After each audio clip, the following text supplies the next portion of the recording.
Boa noite, muito obrigado pela recepção carinhosa. Eu vou lembrar no começo da conversa uma entrevista concedida à revista Playboy, nos anos 90, pelo Luiz Eduardo Magalhães, e sei que estão presentes aqui moradores da cidade que homenageia o deputado que morreu tão precocemente. Ele, a certa altura, o entrevistador perguntou para o Luiz Eduardo o seguinte: qual é a sua posição ideológica? Ele falou: olha, como ninguém diz que pensa assim, eu vou dizer que eu sou a direita brasileira. Eu sou de direita, só eu. Porque até o Paulo Maluf se declarava de centro-esquerda. Pois bem, a direita brasileira assumiu essa posição publicamente e está aqui, muito bem representada por essa multidão.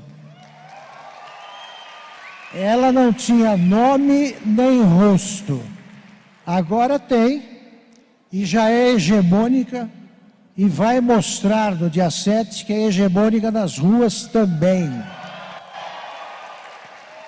Porque é esse o recado a ser dado. Não acreditem que os ministros do Supremo sejam tão poderosos. O Alexandre de Moraes acaba de decretar mais prisões, mas é porque eles estão correndo para frente, é a fuga para frente.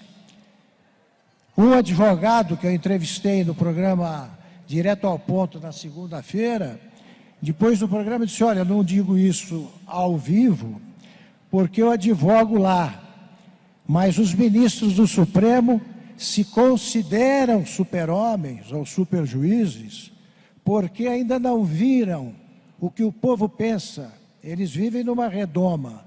Pois mostremos no dia 7 o que a gente pensa deles democraticamente. Nós defendemos a democracia e a liberdade.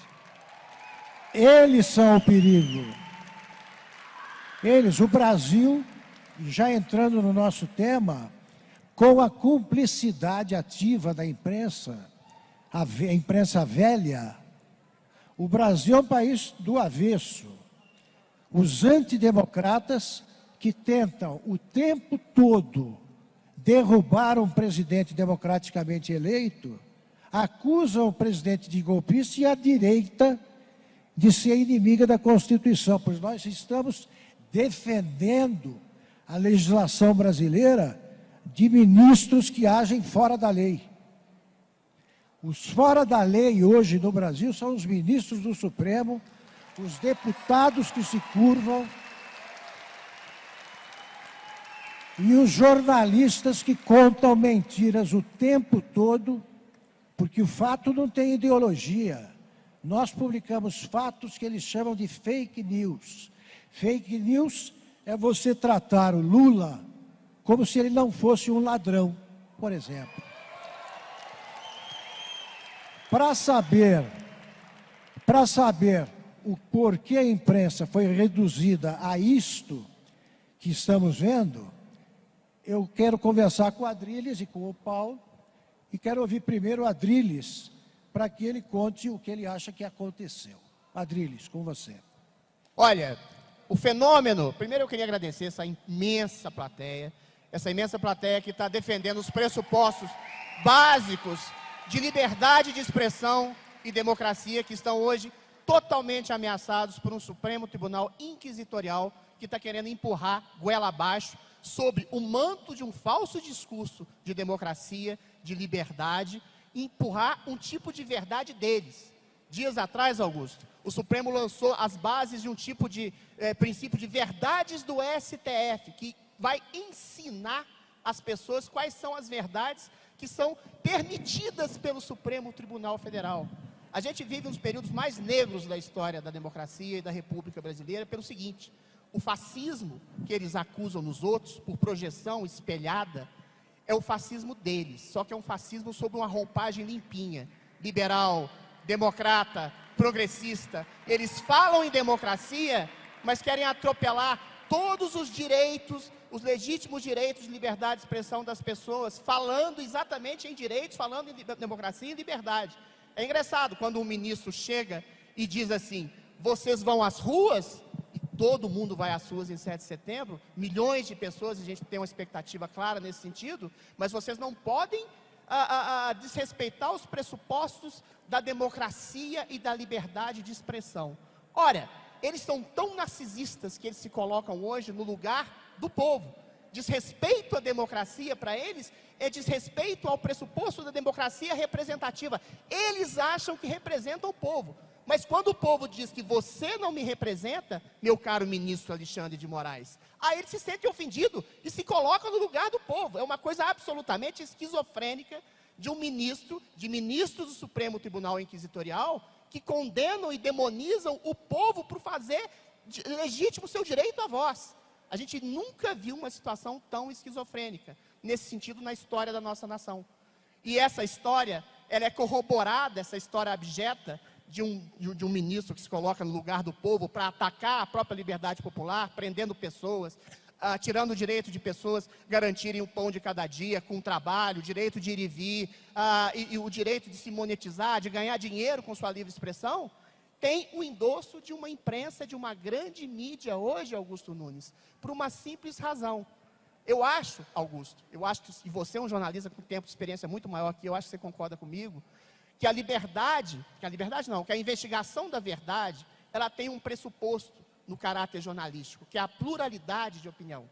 Se você coloca numa redação de jornal pessoas com opiniões que sejam progressistas, de esquerda, conservadoras, liberais, você tem uma maior premissa para investigar e perseguir a verdade. Agora, se você tem uma imprensa apinhada, atolada, atochada, só de gente de esquerda, que tem uma visão, que eu considero nem progressista, pseudo-progressista, revolucionária, canhestra, e a gente sabe a história das revoluções socialistas, todas o que deu, só deu em tirania. Se você tem só gente amestrada, adestrada em faculdade de comunicação, e eu falo de cátedra aqui porque eu fiz PUC, e todos os autores que eu li na PUC eram marxistas. Quem diz que não há adestramento, quem não diz que não dá doutrinação nas faculdades do país, está mentindo fragorosamente. E se você coloca só adestrados, os soldados, ideopatas, ideologizados nas redações, e é o que acontece isso em 99% das redações, você está criando não uma investigação da realidade, não uma perseguição da verdade, mas você está criando uma ideologização da realidade. Você quer aprisionar a realidade aos moldes daquilo que você enxerga como o mundo deveria ser. E aí, quando você tem um Supremo, que foi quase todo escolhido pelo maior ladrão da história da República, Luiz Inácio Lula da Silva, e o PT, ministros que têm uma perspectiva progressista, misturados com outros que têm uma perspectiva fisiológica, de uma justiça leniente com o crime, de uma justiça leniente com o crime de colarinho branco, de uma oligarquia suja, corrupta e nefasta, você une o pior de um Estado oligárquico brasileiro com uma ideopatia ideologizada de uma imprensa corrompida por um adestramento em faculdade de comunicação que endossa prisões arbitrárias, que endossa sufocamento de vozes, perseguição de pessoas, banimento de redes sociais e até prisões. O que a gente vê no Brasil hoje é muito grave. O que a gente vê hoje é uma ditadura togada com o endosso de uma imprensa que chega a dizer, com o maior porco da história da República, é Luiz Inácio Lula da Silva, e fala assim: eu vou censurar a imprensa. E eles se calam de maneira abjeta, porque eles já estão calados na sua psique, na sua consciência. São todos vendidos a um tipo de ideopatia que eles aprenderam, são robôs amestrados. E aqui, nós três aqui, eu falo com orgulho do Augusto, orgulho do Paulo Figueiredo, a gente tenta dar voz a uma imprensa livre que tolera o outro, que tolera a diferença, que tolera o contraste, e que tenta dar voz àquilo que a população quer dizer.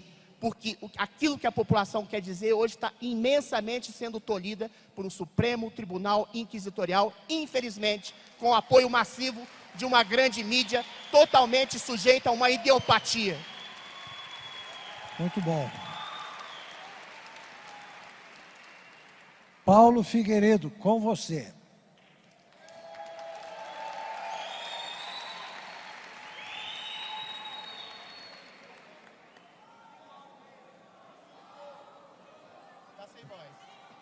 Tá sem voz, o Paulo? Como é que tá o som? Tá chegando a vocês, não, né? Bom, enquanto o pessoal cuida disso, eu vou... Eu queria fazer uma pergunta para o Augusto. Augusto, como é que surgiu, como é que se dá esse tipo de orquestração idiopata nas redações de jornal? A que ponto a gente chegou? Como é que se origina isso? Olha, desde o começo das escolas de comunicação. Você começa ali, a doutrinação, e depois você infiltra nas redações. Quando eu dirigi o Estadão, de 1988 a 1992, a redação estava infestada de petistas. E eu dirigi o jornal nas eleições de 1989, que também mostraram um país polarizado, né? E vamos esquecer o que fez o Fernando Collor. Naquele momento ele representava o contrário da esquerda. Então ele era o demônio da redação inteira. Eu fiz o seguinte como diretor: havia um patrão, a família Mesquita determinava a linha editorial. Nós separamos o editorial da informação, do fato. Tem um som? Paulo voltou? Paulo tem absoluta prioridade. Paulo Figueiredo. Parece que o Alexandre de Moraes cortou meu microfone, mas eu já estou de volta. Boa noite, CPEC. Agora sim, prazer estar aqui falando com vocês.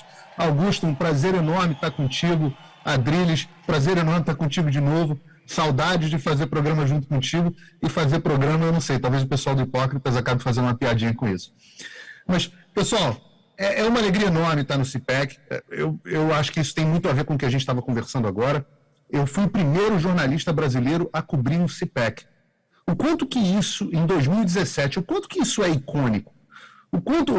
Quanto tempo a imprensa brasileira ignorou o maior evento conservador do mundo? Você tinha um evento já há anos, onde falavam todos os grandes líderes do conservadorismo mundial, e a imprensa brasileira ignorou. Em 2017, quando eu falei sobre cobrirmos o CPEC, a maioria dos jornais riram da minha cara. Eu cheguei a propor para um jornal que eu fazia algumas participações, e eles não sabiam nem do que se tratava.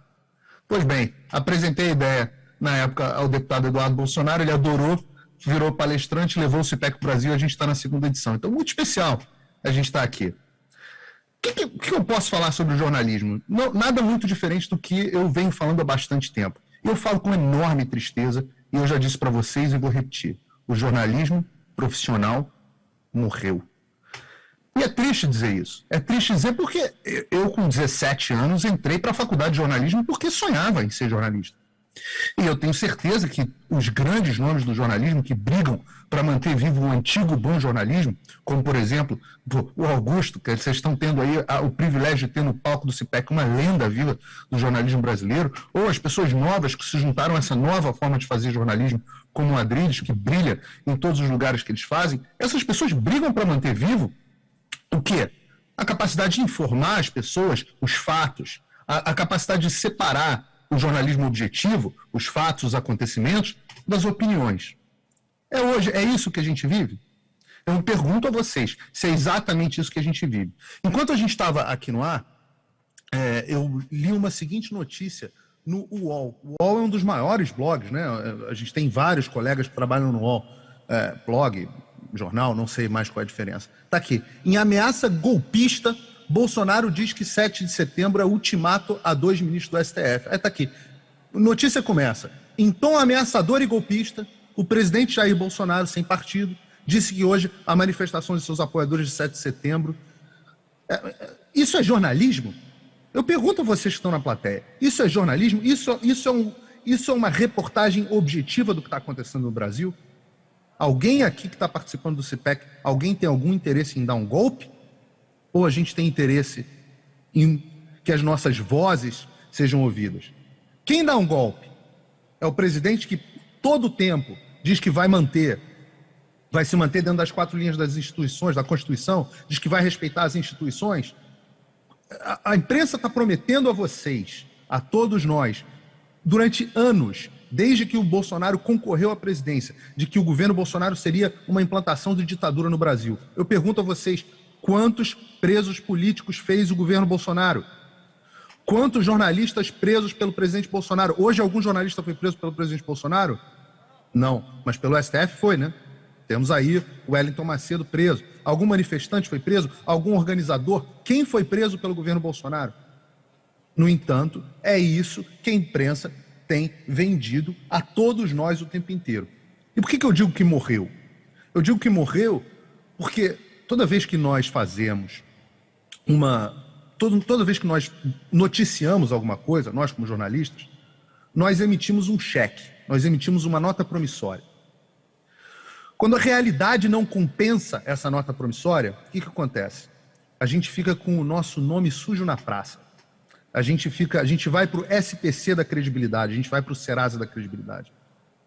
E o que eu tenho visto, cada vez mais nos veículos de imprensa tradicionais, a mídia legado, como a gente chama aqui nos Estados Unidos, é isso, é a morte do jornalismo. É a falta da credibilidade dos antigos jornalistas. Não todos. Você pega um programa como os Pingos nos Is, com nosso maravilhoso, aí vocês estão tendo o privilégio de ter o Augusto e a Ana Paula aí no evento. Um programa que bate 100, 200 mil pessoas assistindo simultaneamente no YouTube, um programa de imensa credibilidade. Agora, eu pergunto a vocês, eu quero que vocês da plateia me respondam. Vocês confiam numa notícia que sai no UOL? Vocês confiam numa notícia que sai na Folha de São Paulo? Vocês confiam em qualquer coisa que saia da boca do William Bonner? Está respondida, por isso que o jornalismo profissional morreu.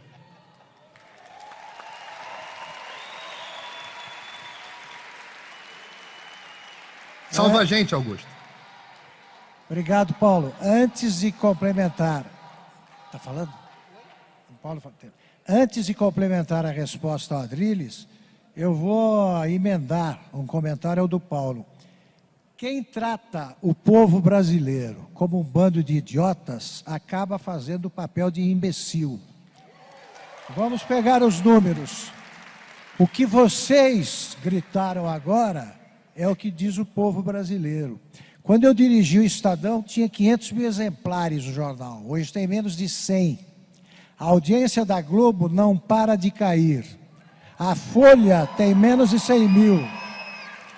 Eles estão falando para os iniciados, para os que querem se refugiar no que eles chamam de fake news e nos acusam de publicar. Eles não aceitam a opinião contrária, a opinião divergente e se apresentam como democratas. Agora, como devem ser tratados os jornalistas que tentam fazer isso? Na eleição de 89, eu vi a militância, né, dos mais jovens, ali saídos da faculdade, e querendo eleger o Lula, né, porque eles gostam de piorar o país. E aí eu selecionei 5, 6 jornalistas de verdade e distribuí as sessões lá por cada um e falei, olha, não deixa o pessoal militar no texto, no título e tal, nada. Quem tem opinião é a página de editoriais. O fato não tem ideologia, é contar a verdade em respeito ao leitor. Eu vi um dia que estava lá numa máquina de escrever ainda, tinha lá um material de propaganda do Lula. Eu mandei um comunicado à redação dizendo que a partir daquele momento colar qualquer adesivo, qualquer material da empresa seria considerado depredação do material da empresa e o responsável seria demitido. Acabou a campanha.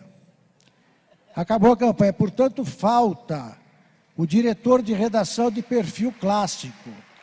Eu digo isso com a segurança de quem dirigiu praticamente todas as publicações importantes. E não era assim. Não era assim. Você é o algodão entre cristais. Eu ouvia o doutor Júlio e a linha era seguida. O Estadão era previsível no melhor sentido. Você sabia o que o Estadão pensava de determinados fatos e o que a Veja diria. Hoje, as redações não têm chefe, não têm patrões, são comandadas por estagiários, dirigidos por editores incompetentes e que estão acabando com o jornalismo tradicional, não porque as redes, porque o jornalismo digital cresceu muito, mas porque eles traíram os leitores, como a Veja, que tinha 1.200.000 exemplares e hoje tem 150.000. Portanto, o leitor sabe punir com inteligência. E como é que a gente tem de fazer com o STF, por exemplo?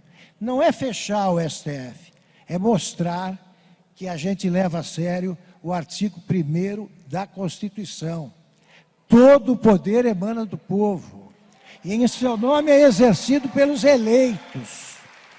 O Supremo é constituído por advogados que se transformaram em juízes sem ter julgado qualquer caso numa comarca do interior, não sabe o que é julgar e estão interferindo em tudo. O que vai acontecer? O que já aconteceu quando eles tentaram tirar o Renan Calheiros, o Marco Aurélio Mello tentou tirar o Renan Calheiros da presidência do Senado, e o Renan disse, não saio, não aconteceu nada. O juiz do Rio Grande do Sul, que tentou soltar o Lula, a ordem não foi cumprida por ser ilegal. E a qualquer momento, emitida uma ordem de prisão ilegal, como tem sido todas, alguém da Polícia Federal não vai cumprir. E o que é que vai fazer o Supremo? Ele precisa aprender que o povo manda.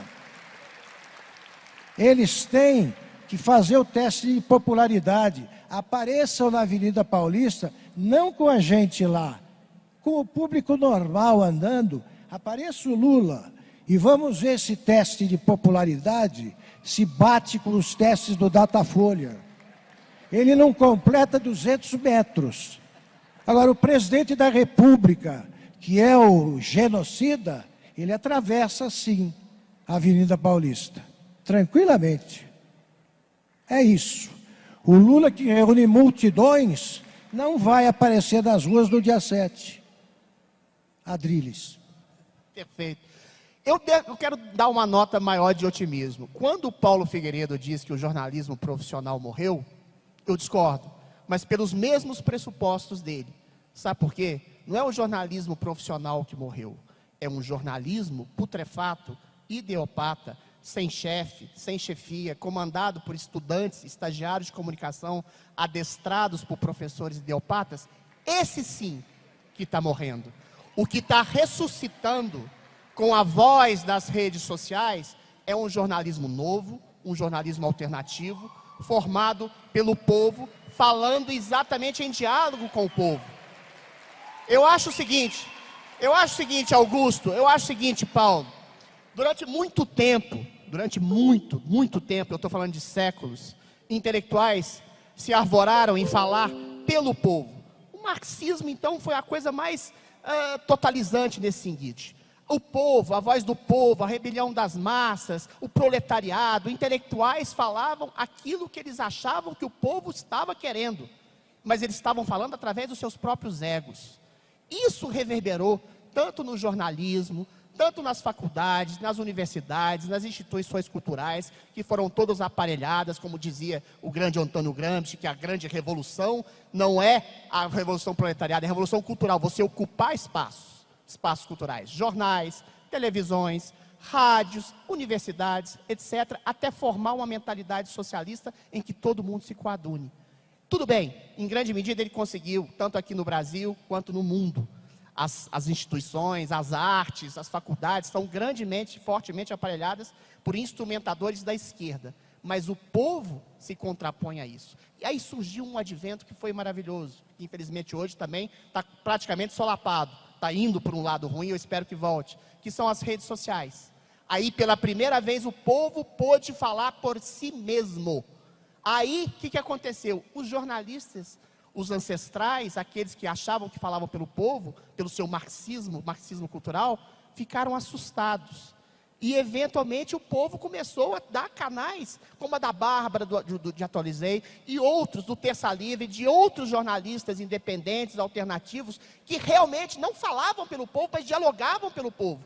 E isso foi fatalmente, cabalmente comprovado pela eleição do Jair Messias Bolsonaro, que se contrapôs, quer se goste ou não dele, contrapôs a uma narrativa hegemônica de uma mídia, de artistas da Globo, que diziam que ele era genocida, fascista, nazista, assassino, e fala até hoje, e o povo deu um basta a essa pretensão de pseudo-jornalistas, de artistas, de influenciadores culturais, querendo falar por esse, e elegeram esse homem que está hoje no poder, e que continua a ser massacrado por essas mesmas pseudo-instituições que querem falar pelo povo e não falam.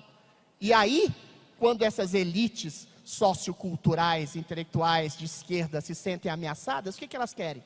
É calar a voz do povo, calar a voz de canais alternativos, calar a voz das redes sociais. Os próprios CEOs das redes sociais, que são homens de esquerda, que são progressistas, que admitem que toda a sua conjuntura, sua estrutura, sua equipe é de esquerda, agora também querem calar. Hoje nas redes sociais o chefe do Talibã tem plena voz e o ex-presidente Donald Trump está calado, por mentiras, por basófias. Então, eventualmente, esse medo dessa grande mídia de perder o poder, medo que já é uma realidade, porque eles já perderam audiência, já perdem poder, já perdem credibilidade, e falam só a sua própria bolha, é exatamente o medo da voz verdadeira do povo que eles achavam que falavam em cima. Não falam, não têm esse direito. E aí eu falo uma coisa mais aterradora ainda. Tem jornalista, até, e não é só de esquerda não, gente, de direita, liberal, limpinha, jornalistas que ascenderam no fenômeno justo do antipetismo e que hoje criticam o Bolsonaro, que no fundo, no fundo não, na superfície mesmo, querem que Lula seja reeleito. Sabe por quê? Porque esses jornalistas perderam luz, perderam crédito, não tem engajamento, não tem ninguém que olhe para eles. Eu não preciso aqui dizer nomes, vocês sabem muito bem quem são. Perderam o emprego, olhem nas redes sociais o engajamento que eles têm. É absolutamente, praticamente nenhum. Então, eles não querem, eles só criticam o Bolsonaro, e eles sabem que o Lula é o maior corrupto vivo da história da nação brasileira, e se silenciam e só criticam e falam que o Bolsonaro é genocida, nazista, assassino, porque eles querem, no fundo, que Lula seja reeleito, seja eleito, na verdade, para que eles tenham a glória de se unirem de novo em torno de um antipetismo. Ou seja, eles querem que o país se dane. Eles querem, esses direitas liberais limpinhos, vocês sabem de quem eu estou falando, MBL, Diogo Mainardi, Carlos Andreasa, esses jornalistas, eles não estão nem aí para o povo, eles querem que Lula seja eleito para que a vaidade deles seja satisfeita. Guardem os nomes desses canalhas. Muito bom.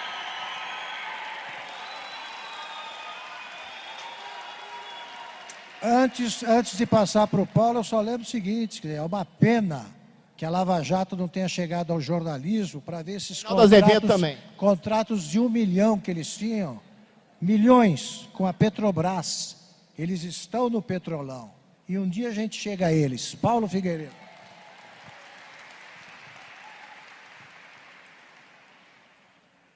Quando eu digo que o jornalismo profissional morreu, o jornalismo ao qual eu estou me referindo é esse mesmo que você está se referindo, Rodrigues. É exatamente o mesmo jornalismo.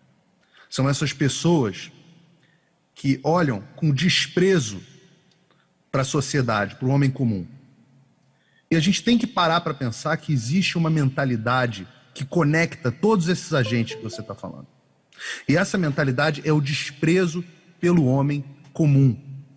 Um jornalista, ele se acha o sacerdote da verdade.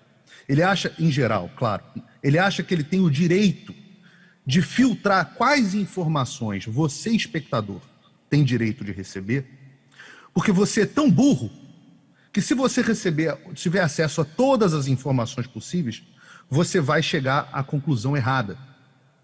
Essa tese, e não seria eu se eu não indicasse um livro, essa tese ela foi primeiro escrita em 1922 por um cara chamado Walter Lippmann. Esse cara escreveu um livro chamado Public Opinion, Opinião Pública. Esse livro é o livro mais importante da história do jornalismo moderno. E o que ele dizia era mais ou menos isso mesmo. Ele dizia que se o homem comum tiver acesso a todas as informações, é impossível que ele chegue às conclusões corretas. Então, o jornalista precisa expor as informações a ele de forma filtrada, através dos olhos de especialistas. E aí ele não vai fazer com que a democracia, e as palavras são do Walter Lippmann, que a democracia funcione de forma equivocada. E quando você tem o William Bonner, que já usou esse termo para se referir aos espectadores do Jornal Nacional, quando ele diz que os espectadores dele são o Homer Simpson, essa visão de desprezo, ela tá bem retratada ali. No fundo, é a mesma mentalidade quando a Hillary Clinton chama os eleitores do Donald Trump de deplorables, os deploráveis. Ou quando o pessoal do MBL, quando os jornalistas chamam vocês a nós, de gado. Esse desprezo é uma linha, há uma conexão entre todas essas ideias. E aí o que acontece? Como é que as pessoas reagem? As pessoas reagem se voltando para onde elas encontram a verdade.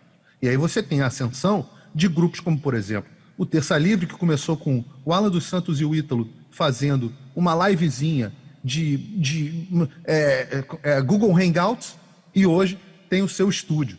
Você tem programas independentes acontecendo cada vez mais, você tem fenômenos como o da Barba. Nesse momento, o Terça Livre, eu tenho certeza, transmitindo o CPAC, que deveria estar sendo transmitido, se houvesse jornalismo ainda no Brasil, deveria estar sendo transmitido talvez pela Globo News, talvez pela CNN. Eu tenho certeza que na audiência do YouTube, o Terça Livre está dando uma surra na CNN e nos veículos tradicionais.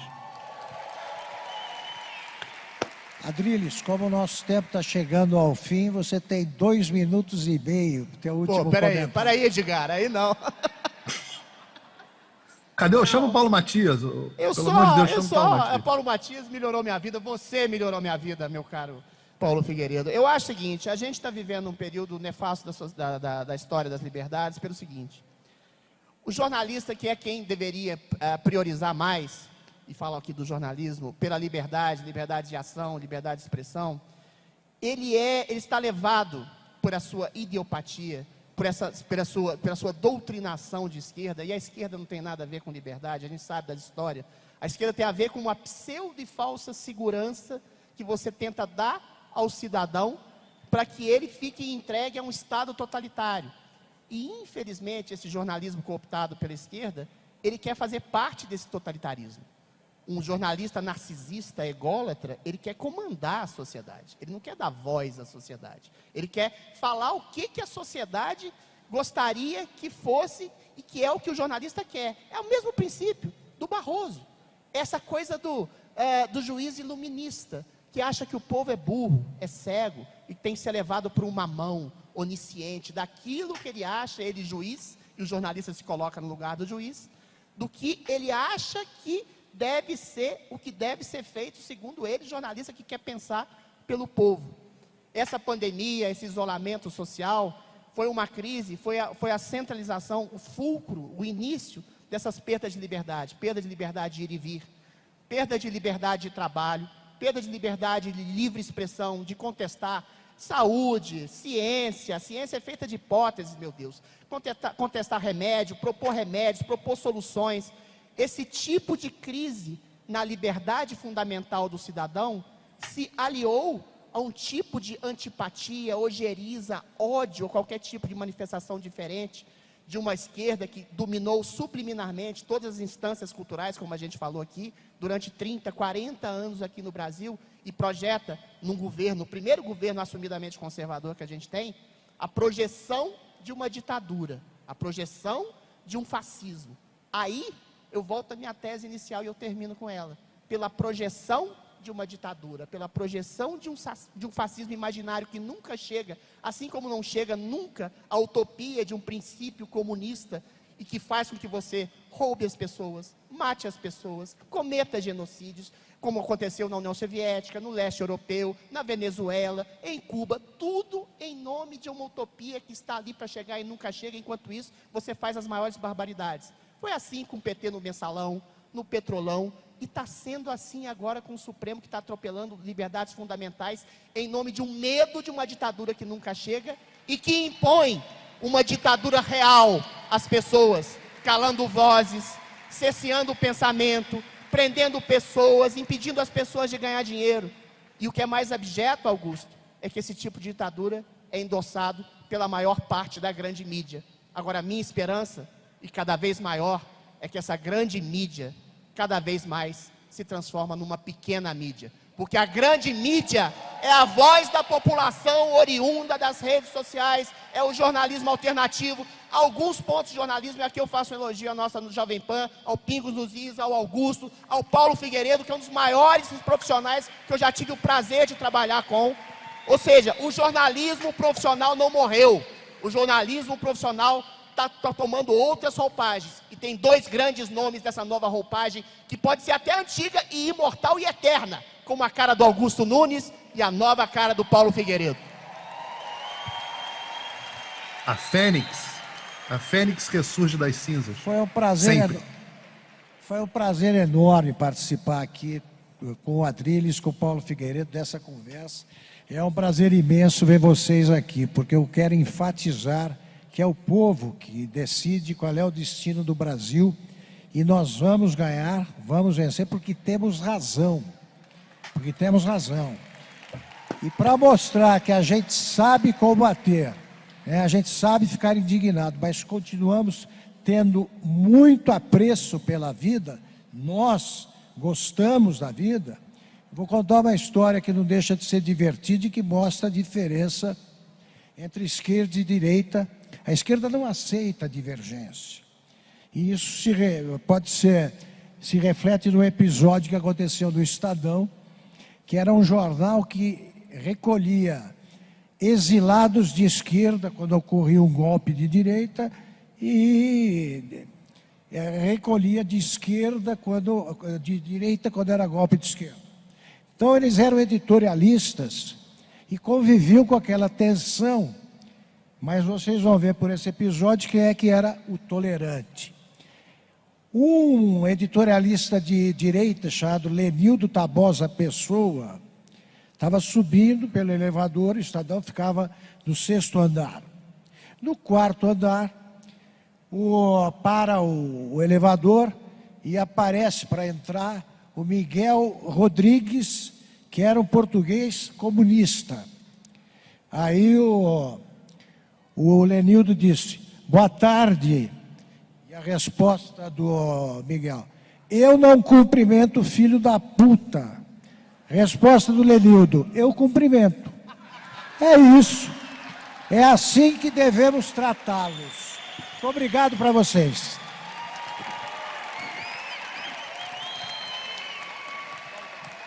Paulo, você faça o comentário final também, por favor.